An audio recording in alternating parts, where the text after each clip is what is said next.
नमस्कार, मैं हूं अतुल सिंघल। कार्यक्रम नमो इम्पैक्ट में आपका स्वागत है। अपने 2 साल के कार्यकाल में प्रधानमंत्री नरेंद्र मोदी ने 2 दर्जन से ज्यादा योजनाओं की शुरुआत की है। इसके साथ ही उन्होंने देश को कई नारे भी दिए हैं। प्रधानमंत्री की ज्यादातर योजनाएं आर्थिक और सामाजिक सरोकारों से जुड़ी हुई हैं। कार्यक्रम नमो इम्पैक्ट में हम प्रधानमंत्री की इन्हीं योजनाओं के बारे में विस्तार से चर्चा करते हैं अपने अपने क्षेत्रों के दिग्गजों के साथ। इस कार्यक्रम के माध्यम से हम ये समझने की कोशिश करते हैं कि इन योजनाओं का कितना फायदा आम आदमी को किस तरीके से मिल रहा है। आज हम बात करेंगे पैरालंपिक में देश की शान बढ़ाने वाले खिलाड़ियों के बारे में। रियो में 11 दिन चले 15वें पैरालंपिक खेलों में इस बार मात्र 19 खिलाड़ियों के साथ मैदान में उतरी भारतीय टीम ने पैरालंपिक खेलों के इतिहास में अपना सर्वश्रेष्ठ प्रदर्शन किया। भारत ने 2 स्वर्ण पदक सहित कुल 4 पदक अपने नाम किए और पदक तालिका में 47वां स्थान हासिल किया। आइए देखते हैं 15वें पैरालंपिक खेलों में भारतीय खिलाड़ियों का सफर और किस तरीके से उन्होंने कीर्तिमान बनाया।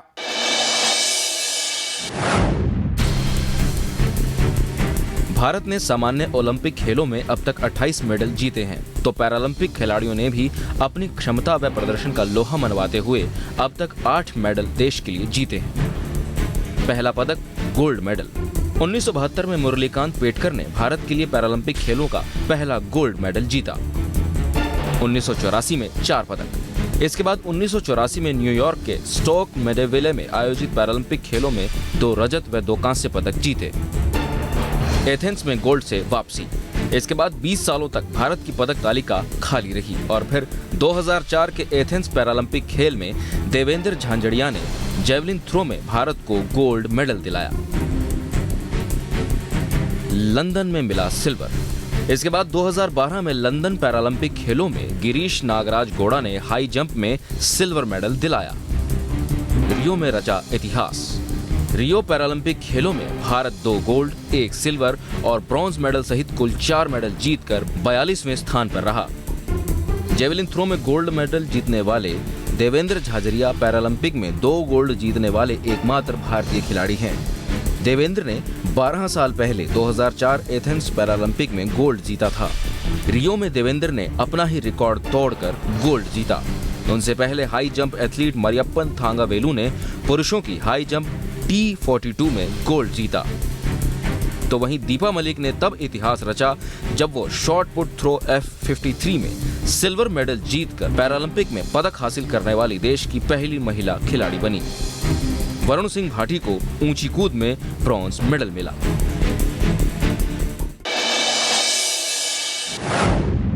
पैरालंपिक खेलों पर बात करने के लिए आज हमारे साथ स्टूडियो में मौजूद हैं पैरालंपिक कमेटी के उपाध्यक्ष श्री सतप्रकाश सांगवान जी। सांगवान साहब, कार्यक्रम में आपका बहुत बहुत स्वागत है। धन्यवाद अतुल जी। पैरालंपिक कमेटी के उपाध्यक्ष SP सांगवान आजकल खिलाड़ियों के साथ साथ खुद भी काफी चर्चा में हैं।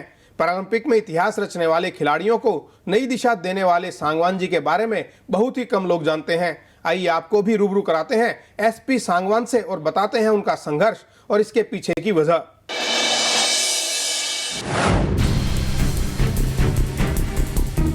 खेलों की भूमि हरियाणा के चरखी दादरी से ताल्लुक रखने वाले SP सांगवान ने कस्टम विभाग में उच्च पद पर नौकरी करते हुए खेलों के प्रति अपने रुझान के चलते पैरालंपिक कमेटी के कोषाध्यक्ष का पद संभाला। बचपन से ही खेलों के प्रति गहरी रुचि रखने वाले SP सांगवान ने जिस तरह से नौकरी में रहते देश की सेवा की, उसी तरह से उन्होंने पैरालंपिक कमेटी में आने के बाद इस खेल को एक नई पहचान दिलाने का मन बनाया। यही कारण है कि आज पैरालंपिक खिलाड़ियों को देश के साथ विदेशों में भी पहचान मिल रही है। कोषाध्यक्ष से कमेटी के उपाध्यक्ष बनने के बाद सांगवान ने खिलाड़ियों के प्रशिक्षण पर खासा जोर दिया, तो वहीं उन्होंने खिलाड़ियों को जमकर प्रोत्साहित भी किया। सालों तक खिलाड़ियों के साथ दिन रात रहने वाले सांगवान की मेहनत का फल है कि आज पैरालंपिक में भारत के खिलाड़ियों ने देश को एक अलग पहचान दिलाई। पैरालंपिक कमेटी के उपाध्यक्ष के साथ ही SP सांगवान मोमडन स्पोर्ट कोलकाता के लाइफ टाइम मेंबर हैं, तो वो कई सामाजिक संस्थाओं से भी जुड़े हुए हैं। सांगवान साहब, आपको क्या लगता है कि सरकार जो है पैरालंपिक खेलों को लेकर कम गंभीर है बजाय ओलंपिक खेलों के? ऐसे पहले था, अभी हमारे पिछले साल के उनके अनुभव के हिसाब से इस बार जितना पैरा ओलंपिक खिलाड़ियों को मान सम्मान मिला है, जब से मोदी जी हमारे प्रधानमंत्री, माननीय प्रधानमंत्री मोदी जी ने दिव्यांग शपथ दिया है, तो सब पैरा ओलंपिक खिलाड़ियों के मन में जोश भर गया। और वो जोश का परिणाम है कि हम 2 gold medal, 1 silver, 1 bronze, 4 medal के साथ, और हमारे 2-3 मेडल और आते, कुछ ऐसे सरकमस्टांसिस रह गए, नहीं तो कम से कम 7 मेडल थे। 3 खिलाड़ी हमारे चौथे नंबर पर रहे, 1 हमारा एब्सेंट होगा, नहीं तो इस बार का परफॉर्मेंस बहुत ही बढ़िया होता। मात्र 19 खिलाड़ियों में से 4 मेडल आना, जो कि 7 या 8 सोच रहे थे, बट फिर भी बहुत अच्छा है। इसके पीछे जो दिव्यांग शपथ दिया है, दिव्यांग का बहुत महत्व रहा है। मतलब एक तरीके से कहीं ना कहीं खिलाड़ियों के अंदर एक उत्साह का संचार हुआ उनको, और उनको लगा कि वो किसी से कम नहीं है। कोई भी काम बिना उत्साह के संचार किए बगैर कोई भी काम पूरा नहीं हो सकता। अनमने मन से किया हुआ काम कभी पूरा नहीं होता। लोगों में संचार भरा गया, खिलाड़ियों के अंदर जी संचार भरा गया।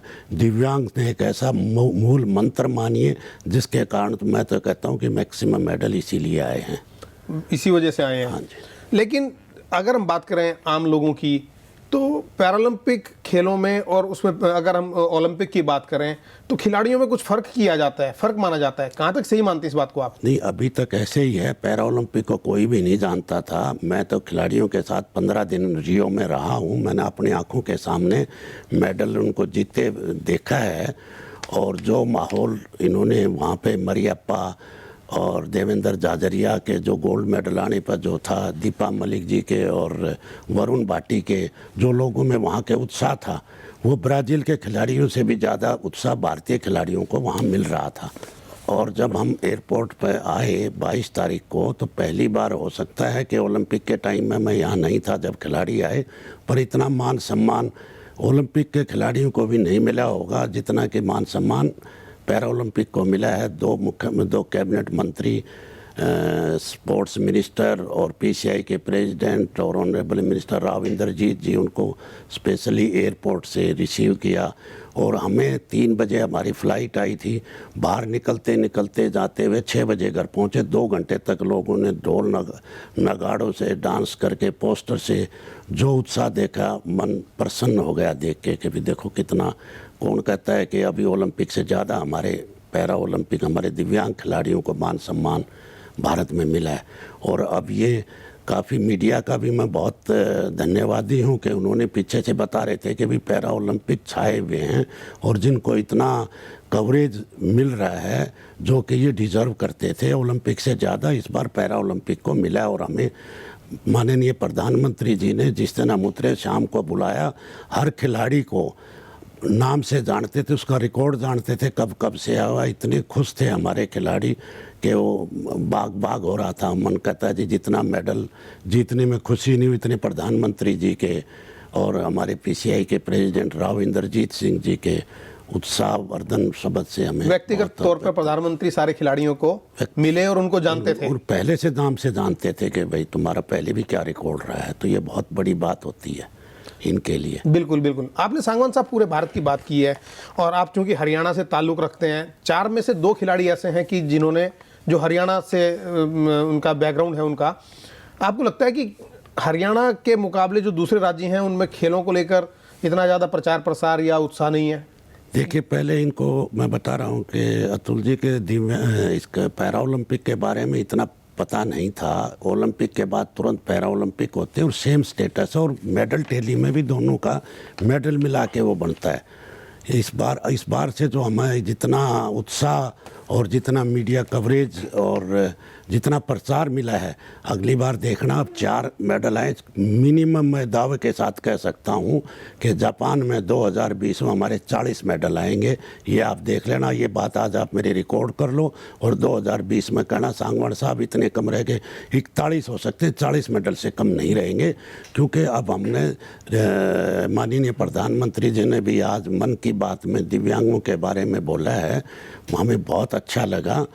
तो अभी सब रिसर्च टैलेंट भी करेंगे, सब कैंप लगाएंगे, गांव से प्रतिभाएं हमारे यहाँ कमी नहीं है, सिर्फ उनको उभारने की है।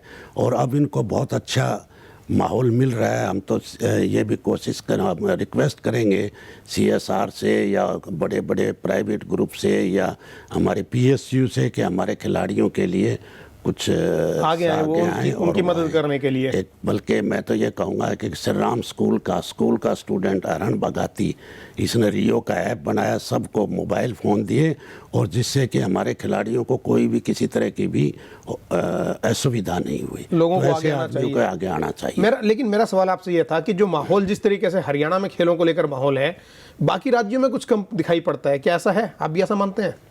हाँ, अभी तक तो ऐसा ही लग रहा है अतुल जी, क्योंकि चाहे ओलंपिक हो चाहे पैरा ओलंपिक हो, कि कुछ जैसे हमारे इधर नॉर्थ ईस्ट के या कुछ हिमाचल और साउथ के एरिया में कुछ ऐसे राज्य हैं जहाँ के इतने टैलेंट होते हुए भी अब इनके ऊपर हम पूरा ध्यान देंगे। हम अपनी हर स्टेट में जो हमारी PCI की जो यूनिट होगी, हम उनको कहेंगे कि टाइम टू टाइम गेम करवाएं, नीचे स्तर से लेके और ऊपर स्तर तक नेशनल कराएं।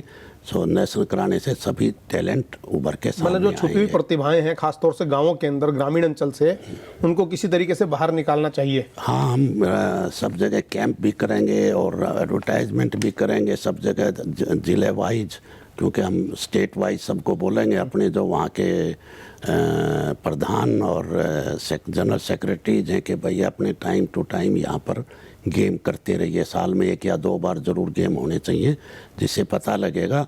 और अच्छे खिलाड़ियों को हम CSR में या हमारे पैरा ओलंपिक के फंड से हम उनको ट्रेनिंग बाहर करवाएंगे और उनके कोचेस को भी पूरा उनके ऊपर कहेंगे कि भी आप इनके ऊपर पूरा ध्यान लगाइए, और ज़्यादा से ज़्यादा जो हमने 40 मेडल की कही है 39 नहीं रहने चाहिए, 40 से ऊपर। बिल्कुल बिल्कुल, हमारी शुभकामनाएं आपके साथ हैं और हम चाहेंगे कि जो वादा आप कर रहे हैं हमारे इस कार्यक्रम में लोगों से, उस पर आप खरे उतरेंगे। उससे पहले हम आपको एक सुनवाते हैं कि देवेंद्र झाझरिया, जिन्होंने 2 पदक जीतकर देश का नाम रोशन किया है, 2 बार स्वर्ण पदक उन्होंने जीता है, उनका क्या कहना है और कौन है देवेंद्र झाझरिया, देखिए रिपोर्ट। आज हमारे साथ चर्चा के लिए मौजूद हैं पैरालंपिक गेम्स के अंदर 2 बार स्वर्ण पदक जीतने वाले देवेंद्र झाझरिया जी। उनसे जानेंगे कि कैसा उनका एक्सपीरियंस रहा और क्या उनको उम्मीदें हैं सरकार से इस वक्त। झाझरिया जी, कार्यक्रम नमो इम्पैक्ट में आपका बहुत बहुत स्वागत है। धन्यवाद। आपने दूसरी बार देश के लिए गोल्ड मेडल जीता है, और क्या फ़र्क आपको लगता है कि जब पिछली बार आप गोल्ड मेडल जीत के आए थे हिंदुस्तान, इस बार आप आए हैं तो काफ़ी आपको स्वागत और वेलकम हुआ है? बिल्कुल, बहुत ही, मैं कहूँगा दिन रात का फ़र्क था। जब 2004 में मैंने गोल्ड मेडल वर्ल्ड रिकॉर्ड के साथ लिया तो जिस टाइम में पैरालंपिक्स को कोई ज़्यादा नहीं जानते थे, लेकिन जब अब की बार जो मैंने गोल्ड मेडल लिया 12 साल बाद और मेरा ही वर्ल्ड रिकॉर्ड ब्रेक किया, और जब मैं इंडिया में आया, कल पहुँचा था मैं, जिसमें एयरपोर्ट के ऊपर जो क्राउड था, जो भीड़ थी, और हमारे माननीय खेल मंत्री जी हमें लाने के लिए गए, राव इंद्रजीत सिंह जी गए, मैं तो दंग रह गया वहाँ पे। क्या प्लानिंग्स आपकी आगे हैं, योजनाएं क्या हैं? आगे की योजनाएं मेरी ये है कि सबसे बड़ा हमारा जो टारगेट था वो रियो पैरालंपिक्स था। 4 साल से मैं इसी में लगा हुआ था। अब एक टारगेट ख़त्म हुआ है और दूसरे टारगेट की हमने प्लान बना रहे हैं। हम वर्ल्ड चैम्पियनशिप हो रही है लंदन में 2017 में, उसकी हम अच्छी तैयारी करेंगे। तो हमने देखा सांगवान साहब कि देवेंद्र झाझरिया कितने उत्साहित हैं, और उन्होंने फिर इस बात का वादा किया है कि अगली बार वो फिर मेडल लेकर आएंगे। देवेंद्र जी का पिछली बार लियोन में वर्ल्ड चैम्पियनशिप में इन्होंने रिकॉर्ड बनाया था, और मैं पैरालंपिक कमेटी की तरफ से मैं लियोन गया हुआ था फ्रांस में। तो इस बार भी गया तो मेरे लिए देवेंद्र जी ने कहा कि जी आप मेरे लिए बहुत लकी हो कि 2 बार आप गए, दोनों बार gold medal with world record लेके आया हूँ। देवेंद्र झाझरिया का जो है, देखो ओलंपिक में मेडल है, वर्ल्ड चैम्पियनशिप में, और हम आस करते हैं कि आगे यूँ ही करते रहेंगे। बहुत मेहनती और ये हैं अपने राजस्थान बॉर्डर की, इनकी मदर हरियाणा से हैं, लोहारू से हमारे पास, हमारे मतलब क्षेत्र से हैं जी। क्षेत्र से हैं वहाँ से। उनका ये भी कहना है कि मानसिक बल मजबूत रहना चाहिए, तो कोई भी ऐसा टारगेट या लक्ष्य नहीं है जिसको हासिल ना किया जा सके। बिल्कुल सही कही है कि जिसके पास कॉन्फिडेंस है, जिसके पास आत्मविश्वास है, वो आदमी कभी असफल नहीं रह सकता। ये देवेंद्र झाझरिया जी ने, दीपा मलिक ने, मरियाप्पा जी तथा वरुण भाटी ने प्रूव कर दिया है। हमारे एक बहुत ही, मैं वहाँ के एक बता रहा हूँ, अमित सरोवाई जी, जिसको हम मिनिमम सिल्वर मेडल की होप कर रहे थे, बट उनकी पहले दिन तबीयत ख़राब हो गई थी और थोड़ा सा वो नहीं कर पाए। 0.1 से उनका मेडल रहेगा। उसके अंदर जो कॉन्फिडेंस था कि अगली बार मैं गोल्ड मेडल लेके आऊँगा, देखना वो अगली बार गोल्ड मेडल लेकर आएंगे। बिल्कुल। हाँ, बल्कि मेरे को तो उसके एक बात पे बड़ा वो लगा, कहता हम ब्रॉन्ज के लिए नहीं बने, गोल्ड, मिनिमम सिल्वर नहीं तो गोल्ड। मैंने कहा सिल्वर के लिए भी बना है, नहीं बना, गोल्ड के लिए आओगे, और लेके आएगा वो। हमारा फरमान बादशाह चौथे नंबर पे रहा है, उसको भी थोड़ी सी तबीयत वहाँ के इसके कारण काफी तीन लोग जो है चौथे नंबर पे रहे हैं। चलिए हम आपसे बातचीत का सिलसिला जारी रखेंगे, लेकिन उससे पहले लेते हैं एक छोटा सा ब्रेक। कार्यक्रम नमो इम्पैक्ट में आज हम चर्चा कर रहे हैं श्री सत्यप्रकाश सांगवान जी से, जो पैरालंपिक कमेटी के उपाध्यक्ष हैं। और इस बार पैरालंपिक में भारत के जो खिलाड़ियों ने एक इतिहास रचा है, 4 मेडल लेकर आए हैं। क्या सरकार की योजनाएं हैं, क्या प्रधानमंत्री का कहना है, क्या खिलाड़ियों का कहना है, सब बातें हम आपसे शेयर करेंगे ब्रेक के बाद।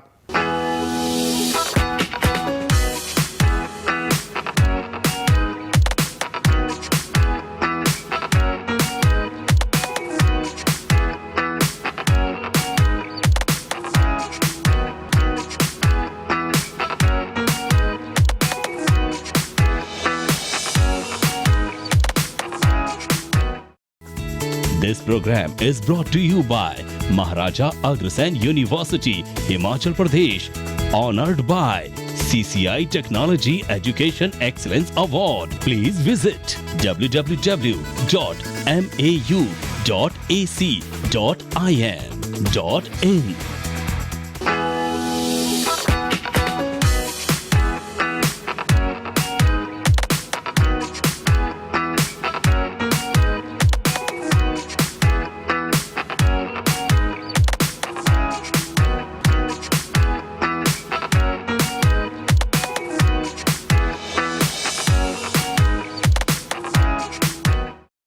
ब्रेक के बाद कार्यक्रम नमो इम्पैक्ट में आपका एक बार फिर से स्वागत है। इस बार हम चर्चा कर रहे हैं पैरालंपिक खेलों की। पैरालंपिक खेलों से इस बार देश का हर शख्स परिचित हो गया है। खुद प्रधानमंत्री नरेंद्र मोदी ने मन की बात कार्यक्रम में पैरालंपिक खेलों की और इनके खिलाड़ियों की बात की है।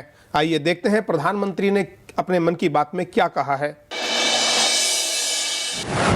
पैरालंपिक में जो एथलीट गए थे, उन्होंने इतिहास रचा और उनका प्रदर्शन ह्यूमन स्पिरिट की जीत है। श्रीमान वरुण विश्वनाथन ने भी नरेंद्र मोदी ऐप पर लिखा कि हमारे एथलीट ने बहुत ही अच्छा काम किया, आपको मन की बात में उसका जिक्र करना चाहिए। आप दो नहीं, देश के हर व्यक्ति को पैरालंपिक में हमारे खिलाड़ियों के प्रति एक इमोशनल अटैचमेंट हुआ है। शायद खेल से भी बढ़कर इस पैरालंपिक ने और हमारे खिलाड़ियों के प्रदर्शन ने मानवता के दृष्टिकोण को, दिव्यांग के प्रति देखने के दृष्टिकोण को पूरी तरह बदल दिया है। और मैं हमारी एक विजेता बहन दीपा मलिक की उस बात को कभी नहीं भूल पाऊंगा। जब उसने मेडल प्राप्त किया तो उसने ये कहा कि इस मेडल से मैंने विकलांगता को ही पराजित कर दिया है। इस वाक्य में बहुत बड़ी ताकत है। इस बार पैरालंपिक में हमारे देश से 3 महिलाओं समेत 19 एथलीटों ने हिस्सा लिया। बाकी खेलों की तुलना में जब दिव्यांग खेलते हैं तो शारीरिक क्षमता, खेल का कौशल्य, इस सबसे भी बड़ी बात होती है इच्छा शक्ति, संकल्प शक्ति। आपको ये जानकर के सुखद आश्चर्य होगा कि हमारे खिलाड़ियों ने अब तक का सर्वश्रेष्ठ प्रदर्शन करते हुए 4 पदक हासिल किए हैं। सांगवान साहब, प्रधानमंत्री जी ने कहा है कि वो टास्क फोर्स बनाएंगे खेलों के लिए। आपको लगता है कि इससे कुछ फर्क पड़ेगा या क्या फर्क पड़ेगा? देखिए, किसी भी काम के लिए उसके पहले भूमिका होना, उसकी होमवर्क और प्रिपरेशन होना बहुत ज़रूरी है। टास्क फोर्स बनने से अच्छे टैलेंट आएंगे, किसी के तरह कोई भेदभाव नहीं होगा, सारी चीज़ें पारदर्शी होंगी इसलिए कि टास्क फोर्स बनाने से बहुत ज़्यादा, तभी तो जब प्रधानमंत्री जी ने बोला तभी तो हमने 10 गुना मेडल बढ़ा दिए। टास्क फोर्स से बहुत फ़र्क पड़ेगा, सुरक्षा की भावना आती है। और दूसरे प्लेयर्स में भी ये होता है कि क्योंकि देखो प्लेयर्स को ना तो वो पढ़ने में ज़्यादा ध्यान दे सकते, वो सिर्फ अपनी प्रैक्टिस करते हैं। और एक समय होता है कि किसी खिलाड़ी का 10 साल, किसी का 15 साल, किसी का 5 साल, उसके बाद तो उसको रोजी रोटी भी चलाना होता है, तो एक सुरक्षा की भावना आ जाएगी। इसलिए वो अपना इसके अंदर अपनी प्रैक्टिस में और अपने मेडल लाने में कि भाई हम अगर देश का नाम रोशन करें तो देश भी हमारे लिए बहुत कुछ कर रहा है, तो ये भावना होनी बहुत ज़रूरी है कि सबको पता है कि हम मेडल लेके आए तो हमें हमारे पास असुरक्षा की भावना नहीं रहेगी। हमारे आगे रोजी रोटी जब तक जिएंगे तब तक हमारा साधन सरकार कर रही है, ये अच्छी बात है। इससे ज़्यादा से ज़्यादा लोग इस फील्ड में आएंगे। लेकिन जितना पैसा और जितना धन राज्य सरकारें ओलंपिक के खिलाड़ियों को देती हैं, इतना पैरालंपिक के खिलाड़ियों को नहीं मिलता। नहीं, इस बार ऐसी बात नहीं है। दीपा मलिक जी को पूरा मिला, जजरिया जी को भी, वहाँ भी खूब दे रहे हैं लोग। बाहर के CSR में भी काफ़ी पैसा आ रहा है, काफ़ी प्राइवेट लोग भी और संस्थाएं भी प्लेयर्स को बहुत अच्छा दे रही हैं। और ये अच्छी बात है क्योंकि इससे दूसरे जो हैं उनके अंदर एक प्रतिस्पर्धा भावना आती है कि भी हम भी करेंगे, देश का नाम भी करेंगे, प्लस में हमारी सुरक्षा का भी गारंटी हो जाएगी। बहुत जरूरी है ये सब बातें नहीं है। और हमें विश्वास है, प्रधानमंत्री जी ने भी कहा है कि इनका हम ओलंपिक से ज़्यादा ध्यान दिव्यांगों पर देंगे। और इसके अलावा सरकार ने बड़ी महत्वपूर्ण बात कही है। उनका ये कहना है कि इस बार जो खेल रत्न पुरस्कार हैं उसके लिए इन खिलाड़ियों को भी कंसिडर किया जाएगा। चयन जब किया जाएगा खेल रत्न के लिए तो खिलाड़ियों को भी खेल रत्न दिया जाएगा, पैरालंपिक खिलाड़ियों को। और साथ में जो चौथे नंबर पे खिलाड़ी आए हैं उनको भी राजीव गांधी खेल रत्न पुरस्कार के अंदर शामिल किया जाएगा। As far as the government is concerned, our parameters are the same and we give equal opportunity and equal respect and equal honor to Paralympics players also. So there is no question of discrimination. Rather, I think Paralympic players have done a great job. It has been a challenge so far, especially for the para-athletes. But I think things will change and one lives on hope. And the talk that I have been having with a few blue chip company people, I think they have shown interest. Sangwan साहब, सरकार ने ये जरूर कहा है कि खेल रत्न award जो हैं उनमें कंसिडर किया जाएगा पैरालंपिक के खिलाड़ियों को। बड़े उत्साह की बात है सब खिलाड़ियों के लिए। बहुत अच्छी बात है, खेल रत्न मिलना चाहिए। मैं एक वो इनका दोहा है कि गुरु गोविंद दोनों खड़े किसके लागू पाए, बलिहारी गुरु आपने गोविंद दिया बताए जी। तो खिलाड़ियों के साथ जो मेन रोल होता है वो गुरुओं का होता है। और उनको भी पूरा, जो कोचिज हमारे उनके गुरु होते हैं, उनको भी पूरा मान सम्मान खिलाड़ियों के बराबर, क्योंकि उन्होंने इन खिलाड़ियों के अंदर वो कच्ची मूर्ति थी, उनको पकाया उन्होंने उनको शेप दी है। और एक हमारे बड़े अच्छे कोच हैं जिसकी से 2 खिलाड़ी मेडल आए, सत्यनारायण सिमोगा, कर्नाटक के बहुत अच्छे कोच हैं, रेलवे में नौकरी करते हैं, बट उन्होंने प्लेयर्स पे लगा जिसके कारण 2 मेडल, वो तीसरा मेडल भी आ जाता, वो भी उन्हीं के एकेडमी का था। उन्होंने हम इसलिए है कि सरकार से, माननीय प्रधानमंत्री जी से भी हमारी ये है कि कोचिज के ऊपर, गुरुओं पर भी पूरा ध्यान दिया जाए, उनको भी पूरा, उनको द्रोणाचार्य अवार्ड जैसे के लिए, द्रोणाचार्य जैसे अवार्ड और पूरा दिए जाने चाहिए, और कुछ फाइनेंशियली भी हेल्प की जाए, क्योंकि वो तो सिर्फ और सिर्फ उनको तराशने में ही लगे रहते हैं। उनको भी खिलाड़ियों के साथ साथ उनका बहुत महत्वपूर्ण रोल है। मेन तो वही है जिन्होंने खिलाड़ियों को तराश के, बिल्कुल इसमें कोई शक की बात नहीं है। आपने फाइनेंशियल हेल्प की बात की है। जब पैसे की बात आती है तो जो इस तरीके के खिलाड़ी हैं तो आमतौर पर खेल मंत्रालय बजट की बात करने लगता है। जिस तरीके से पैसा बेशुमार बरसता है क्रिकेट जैसे खेलों पर, उतना पैसा इन खेलों में है भी नहीं, और बजट की हमेशा एक जो है दिक्कत आड़े आती है। देखिए, पहले अतुल जी ऐसे था कि ज़्यादा लोग अपना ध्यान रखते थे। जो हमारे जब से प्रेसिडेंट राव इंद्रजीत जी आए हैं, उन्होंने माननीय सोशल जस्टिस मंत्रालय से भी किया है, क्योंकि दिव्यांगों के लिए सोशल जस्टिस से भी फंड मिलता है। फंड की हमारे यहाँ कोई कमी नहीं रहेगी। सिर्फ तो अब ये है कि सिर्फ टैलेंट खोजने की, अदरवाइज फंड की हमारे हिसाब से अब कोई कमी रहेगी नहीं। पैसे की जो खेलों के अंदर बजट की कमी आड़े आती थी, वो कोई दिक्कत नहीं रहेगी आने वाले समय में? दिक्कत नहीं रहेगी। अभी कोई खेल करवाने वाले होने चाहिए, उसके लिए पैसे की कमी नहीं रहेगी। आपने कहा कि अगली बार हम 40 मेडल लाएंगे। 19 लोग इस बार गए थे, 4 मेडल मिले, 3 लोग चौथे स्थान पर रहे। किसको आप ये श्रेय देना चाहेंगे इस जीत का, इन 4 मेडल्स का? देखिए, सबसे ज़्यादा तो जो इन्होंने मेहनत करी है वो खिलाड़ियों ने की है। उनके इतने दिन से मेहनत कर रहे थे। उनका मैं तो ये कहूँगा कि मेन काम तो उनकी मेहनत का है। साथ में उनके जो कोचिज थे, उन्होंने भी उनको तराशा है। साथ में हमारे माननीय प्रधानमंत्री ने जो दिव्यांग शब्द दिया, वो भी एक मूल मंत्र की तरह काम आया और उसमें भी उनका काफ़ी योगदान रहा है। माननीय प्रेसिडेंट हमारे राव इंद्रजीत जी ने भी उनको बहुत उत्साह दिया। हमने ये देखा है, हम जब भी उनके साथ मीटिंग होती थी, उनको खिलाड़ियों के अलावा और किसी का ध्यान नहीं देते थे। और मेरे को तो हमेशा कहते थे, सांगवान किसी भी तरह इनकी मदद करवाओ, किसी से करवाओ। वो कहते थे कि भाई अपना कोई नहीं लेना है, ना हमें एक पैसा खर्च करना, हम अपने पास से पैसा खर्च करेंगे। उनमें जो खिलाड़ियों के प्रति मेरे को वो दिखाई दिया, उनकी आंखों में चमक जो दिखाई दी वो खिलाड़ियों के प्रति, जिसके कारण कि मेडल आए हैं। और हमारे अभी रहेंगे, अभी हम आराम नहीं करेंगे।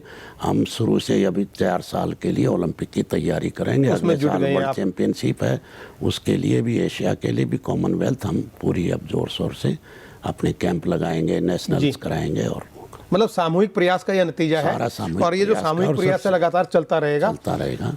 चलिए, चलते चलते हम आपसे चाहेंगे कार्यक्रम नमो इम्पैक्ट में कि क्या सुझाव आप खेल मंत्रालय को या माननीय प्रधानमंत्री जी को देना चाहेंगे, जिससे कि और बेहतर तरीके से इन प्रतिभाओं को उभारा जा सके, सामने लाया जा सके? देखिए, उनके सामने हम क्या सुझाव दे सकते हैं? हम उनके सामने तो एक बिल्कुल छोटे से हैं, पर जो कर रहे हैं बहुत अच्छा कर रहे हैं। और हम ये चाह रहे हैं कि जो उन्होंने बोला है मन की बात में और के बाद, तो उसके अंदर अपने आप ही सारी चीज़ें छुपी हुई थी जो अब आ जाएंगी।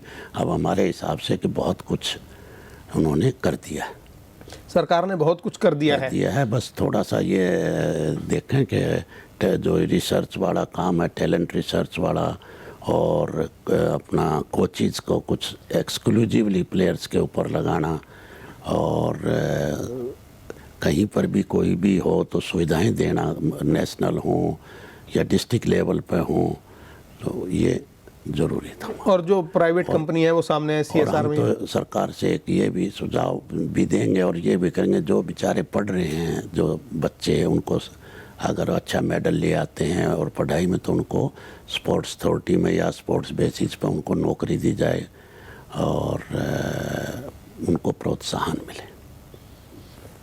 चलिए सांगवान साहब, कार्यक्रम नमो इम्पैक्ट में आने के लिए आपका बहुत बहुत धन्यवाद।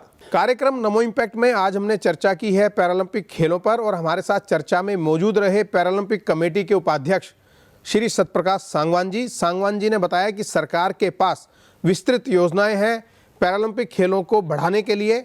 गांवों से खिलाड़ियों को आगे लाया जाएगा, छुपी हुई प्रतिभाओं को, और अगले जो पैरालंपिक गेम्स होंगे उसमें ज़्यादा से ज़्यादा 40 मेडल्स का उन्होंने कम से कम भरोसा जताया है, वादा किया है लोगों से।